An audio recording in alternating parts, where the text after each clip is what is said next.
सही लोग का क्राइटेरिया क्या है? हमने बार बार कहा है कि सही लोगों का क्राइटेरिया ये नहीं है कि वो बहुत बड़े डिग्री धारक हों। सही लोगों की क्राइटेरिया ये है कि समाज किसको सही मानता है। प्रश्न ये नहीं कि वो 9th पास नहीं है, क्योंकि कई बार परिस्थितिवश आपकी जो पारिवारिक सामाजिक आर्थिक स्थिति है उसकी वजह से आपको संभव है कि आपके पास कोई बड़ी डिग्री न हो।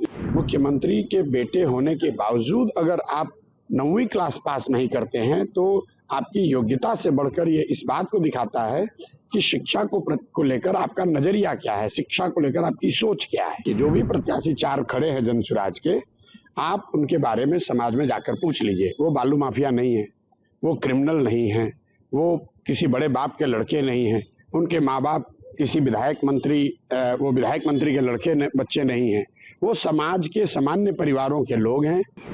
कि जो जन स्वराज का मोटो है, जो स्लोगन है कि सही व्यक्ति और सही सोच का व्यक्ति और सब समाज के सामूहिक प्रयास, जो तीन बात है, सही लोग, सही सोच और सामूहिक प्रयास।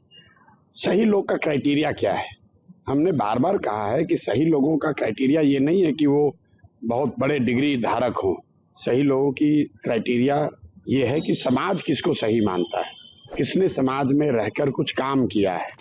अगर जो लोग ये कह रहे हैं इस परिप्रेक्ष्य में कि मैंने तेजस्वी जी के 9वां पास नहीं होने की बात उठाई है, तो मैं बार बार कहता रहा हूं कि सवाल ये नहीं है, प्रश्न ये नहीं कि वो 9th पास नहीं है, क्योंकि कई बार परिस्थितिवश आपकी जो पारिवारिक सामाजिक आर्थिक स्थिति है उसकी वजह से आपको संभव है कि आपके पास कोई बड़ी डिग्री न हो, लेकिन इसका मतलब ये नहीं है कि आपने समाज में कुछ काम न किया हो। दूसरी बात कि तेजस्वी जी जैसे उनके माँ बाप मुख्यमंत्री रहे हैं, जिनके माँ बाप मुख्यमंत्री हैं, मुख्यमंत्री के बेटे होने के बावजूद अगर आप 9वीं क्लास पास नहीं करते हैं तो आपकी योग्यता से बढ़कर ये इस बात को दिखाता है कि शिक्षा को लेकर आपका नजरिया क्या है, शिक्षा को लेकर आपकी सोच क्या है।